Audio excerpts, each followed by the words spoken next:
grade yi yàlla takkal yonent yu bari muy fàttali ni ko yaa takkal yonent yàlla Nooh grade yow dong Nooh dong kenn fekkewul nga takkal yonent yàlla Ibrahima grade kenn fekkewul yow dong yonent yàlla Ibrahima dong nga takkal yonent yàlla Muusa ak Haaruna grade yow dong Muusa dong Haaruna dong. division bi daal baaxut division bi nag bëri na fi waaw bu ki waxee jëm fi ki wax jëm fële man lu ma gën a métti ci seen su tey bi mooy nit day yëkkati baat sama waaye nga démentir ko sa baatam eggagul comprendre nga parce que fii may wax ak yow nii je crois que ministre de l'intérieur laay déglu mais am na ñoo xam ne par exemple commencé nañoo démentir li muy wax ya li muy wax nangam naan mais dama ne ki xamul li muy wax du wax devant les médias et devant les télé je crois bien te ministre de l'intérieur bi kat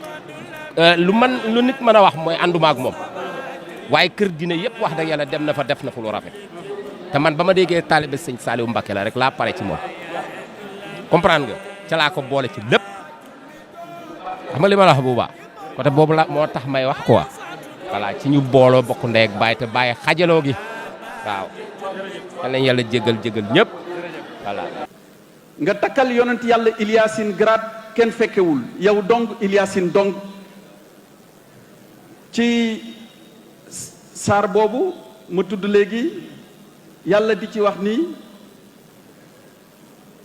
salaamun ala noohin fil alamina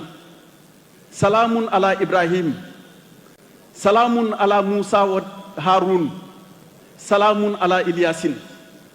mu ni ko waaye bi nga yegsee ci Seydina Muhammad alayhi salaatu wa salaam ci ber gi mu ko ber dafa woo ay quartier woo ay généraux woo ay officiers ni leen nay dëbbe ngeen di aw